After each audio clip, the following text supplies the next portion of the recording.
গরম ধোঁয়া ওঠা ভাতের সাথে এক বাটি ঘন সুগন্ধি মাছের মাথা দিয়ে ডাল, যার প্রতিটি চুমুকে রয়েছে বাঙালির ঐতিহ্যের স্বাদ।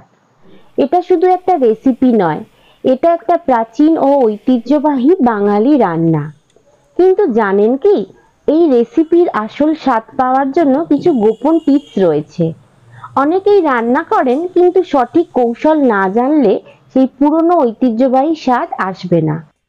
আজ আমি আপনাদের জন্য নিয়ে এসেছি সেই ট্র্যাডিশনাল বেঙ্গলি মাছের মাথা দিয়ে ডাল। তাই পুরো রেসিপিটি দেখুন, কারণ শেষে পাবেন কিছু বিশেষ টিপস যা আপনার মাছের মাথা দিয়ে ডালকে একেবারে পারফেক্ট করে তুলবে। নমস্কার, আমি রুম্পা। রান্নাঘরের সাতকাহনের নতুন একটি পর্বে সবাইকে স্বাগত। মাছের মাথা দিয়ে মুগ ডাল করার জন্য আমি এখানে 150 গ্রাম মতো মুগ ডাল নিয়ে নিয়েছি। তারপর আমি মুগ ডালটাকে খুব ভালো করে বেছে পরিষ্কার করে নিয়েছি। এখন আমি মুগ ডালটাকে কিন্তু ধোবো না, প্রথমে কড়াইতে দিয়ে একটু হালকা করে ভেজে নেব, তাহলে মুগ ডালের কিন্তু টেস্টটা খুব ভালো হয়। আর এই মুগ ডাল করার জন্য সবচেয়ে প্রধান উপকরণ হলো মাছের মাথা। আমি এখানে একটা রুই মাছের মাথা নিয়ে নিয়েছি, আর মাথাটাকে খুব ভালো করে আমি পরিষ্কার করে ধুয়েও নিয়েছি। আর মাথাটা আমি বাজার থেকেই কাটিয়ে নিয়ে এসেছিলাম। এখন আমি সামান্য নুন ও সামান্য একটু হলুদ দিয়ে মাছের মাথাটাকে ভালো করে নুন হলুদটাকে মাখিয়ে 10 মিনিটের জন্য রেস্টে রেখে দেব। এদিকে এই ডাল করার জন্য আমি কিছু উপকরণ একসাথে রেডি করে নিয়েছি। প্রথমত আমি এখানে নিয়ে নিয়েছি দুটি মাঝারি মাপের পেঁয়াজ। পেঁয়াজগুলোকে ছোট ছোট করে কেটে নিয়েছি। আর নিয়েছি 10-12 কোয়া রসুন। রসুনগুলোকেও খুব ভালো করে ছাড়িয়ে নিয়েছি। নিয়ে নিয়েছি 1 ইঞ্চি মতো আদা। আদাটাকেও আমি ছাড়িয়ে পরিষ্কার করে নিয়েছি। আর নিয়েছি 4টি মতো কাঁচা লঙ্কা ও দুটো ছোট মাপের টমেটোকে আমি ছোট ছোট করে কেটে নিয়ে নিয়েছি। আর ফোড়নের জন্য আমি নিয়েছি দুটো শুকনো লঙ্কা, দুটো তেজপাতা ও হাফ চামচ মতো গোটা জিরে। আর এই ডালের মশলা হিসাবে আমি কিছু মশলাও একসাথে রেডি করে নিয়েছি। এখানে প্রথমত নিয়ে নিয়েছি কিছুটা পরিমাণে নুন, আর নিয়েছি 1 চামচের একটু বেশি হলুদ গুঁড়ো, আর নিয়েছি হাফ চামচ মতো কাশ্মীরি লঙ্কার গুঁড়ো, 1 চামচ মতো আগে থেকে রোস্ট করে রাখা জিরে এবং ধনের গুঁড়ো, এবং নিয়ে নিয়েছি 1 চামচ গরম মশলার গুঁড়ো ও কিছুটা পরিমাণে নিয়ে নিয়েছি চিনি।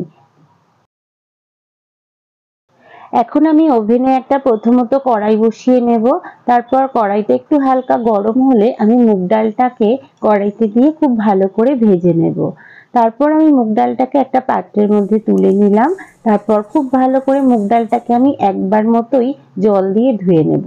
বেশি করে জল দিয়ে ধুলে কিন্তু মুগ ডালের যে সুন্দর গন্ধটা সেটা চলে যাবে।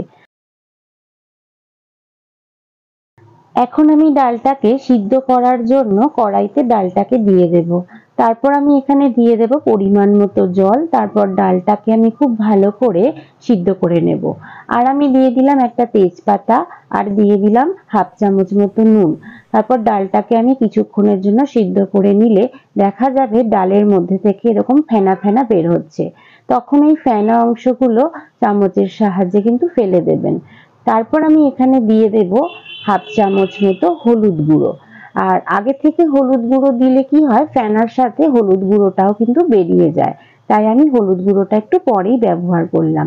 আমার মনে হলো ডালটার মধ্যে একটু জল লাগবে, আর একটু জল দিয়ে আমি ডালটাকে খুব ভালো করে ঢাকা দিয়ে আরো কিছুক্ষণ সময়ের জন্য আমি ডালটাকে সিদ্ধ করে নিলাম। দেখুন, ডালটা কিন্তু আমার খুব ভালোভাবে সিদ্ধ হয়ে গেছে। এই ডালটা সিদ্ধ করতে আমার 15 থেকে 20 মিনিট মতো সময় লেগেছে। ডালটাকে এখন আমি একটা পাত্রের মধ্যে ঢেলে নিলাম।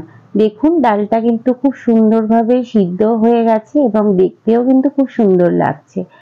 এখন আমি কড়াইতে দিয়ে দিলাম কিছুটা পরিমাণে সর্ষের তেল। তারপর তেলটা খুব ভালোভাবে গরম হয়ে গেলে আমি এখানে যে নুন হলুদ মাখানো মাছটা রেখেছিলাম সেই মাছটাকে আমি তেলের মধ্যে ছেড়ে দিলাম। তারপর খুব ভালোভাবে মাছটাকে আমি একটু এদিক ওদিক করে উল্টিয়ে লালচে রং করে মাছটাকে আমি ভেজে নেব। এই মাছের মাথা একটু যদি কড়া করে ভেজে নেওয়া হয় তাহলে অনেক সময় দেখা যায় মাছের মাথা থেকে একটু আষ্টে গন্ধ বেরোয়, আর এই কড়া করে ভেজে নিলে কিন্তু আষ্টে গন্ধটা আর থাকবে না। এখন আমি খুন্তির সাহায্যে মাছের মাথাটাকে একটু ভেঙে নিলাম, আপনারা চাইলে পরেও কিন্তু ভেঙে নিতে পারেন। এবার আমি একটা পাত্রের মধ্যে মাছের মাথাটাকে তুলে নিলাম। এখন আমি ওই তেলের মধ্যে দিয়ে দিলাম একটা তেজপাতা, দুটো শুকনো লঙ্কা ও 1 চামচ মতো গোটা জিরে। ফোড়নটাকে খুব ভালোভাবে একটু নাড়িয়ে দিয়ে দিয়েছি পেঁয়াজ। পেঁয়াজগুলোকেও খুব ভালো করে আমি একটু এদিক ওদিক করে নাড়িয়ে হালকা সোনালী রং ধরা অবধি অপেক্ষা করে পেঁয়াজগুলোকে ভেজে নেব। দেখুন পেঁয়াজগুলো কিন্তু সুন্দর একটু হালকা ভাজা হয়ে গেছে। এখন আমি যে আদা রসুন নিয়েছিলাম সেগুলোকে পেস্ট করে নিয়েছি। এবার আমি ওই আদা রসুনের পেস্টটাও পেঁয়াজের মধ্যে দিয়ে খুব ভালো করে একটু কষিয়ে নিলাম। তারপর দিয়ে দিলাম টমেটো। টমেটো কুচিগুলোকেও দিয়ে খুব ভালো করে আমি একটু এদিক ওদিক করে নাড়িয়ে নেব, আর দিয়ে দিলাম 4টি মতো কাঁচা লঙ্কা। পেঁয়াজ, টমেটো, আদা, রসুন খুব ভালোভাবে কষানো হয়ে গেলে আমি এখানে দিয়ে দিলাম স্বাদ মতো নুন, 1 চামচ মতো হলুদ গুঁড়ো, আর দিলাম 1/2 চামচ মতো কাশ্মীরি লঙ্কার গুঁড়ো ও 1 চামচ মতো আগে থেকে রোস্ট করে রাখা জিরে এবং ধনের গুঁড়ো। তারপর খুব ভালো করে মশলাটাকে আমি কষিয়ে নেব এবং মশলা থেকে যখন তেল ছাড়বে তখন আমি এখানে দিয়ে দিলাম ভেঙে রাখা মাছের মাথাগুলোকে। তারপর মশলার সাথে খুব ভালো করে মাছের মাথাগুলোকেও আমি একটু হালকা ভেজে নিলাম। এই সময় গ্যাসের ফ্লেমটাকে লো টু মিডিয়ামে দিয়ে মাছের মাথাগুলোকে একটু সময় ধরেই কিন্তু মশলার সাথে কষিয়ে নেব। যত ভালো করে মশলার সাথে মাছের মাথাটাকে কষানো হবে, মাছের মাথার ডালটা কিন্তু তত সুন্দর স্বাদ হবে। তারপর আমি এখানে দিয়ে দিলাম সিদ্ধ করে রাখা ডাল। তারপর সমস্ত ডালটাকেও আমি মাছের মাথার সাথে খুব ভালো করে মিশিয়ে নেব। ডাল এবং মাছের মাথা খুব ভালো করে মেশানো হয়ে গেলে এখন আমি এখানে দিয়ে দেব পরিমাণ মতো জল। এই ডালের মধ্যে জলটা ব্যবহার করার সময় জলটা কিন্তু আপনারা একটু বুঝেই ব্যবহার করবেন, কারণ এই ডালটা কিন্তু খুব বেশি পাতলাও হয় না আবার খুব বেশি ঘনও হয় না, তাই জলটা কিন্তু একটু বুঝেই ব্যবহার করবেন। এখন আমি এখানে দিয়ে দিলাম সামান্য কিছুটা পরিমাণে চিনি।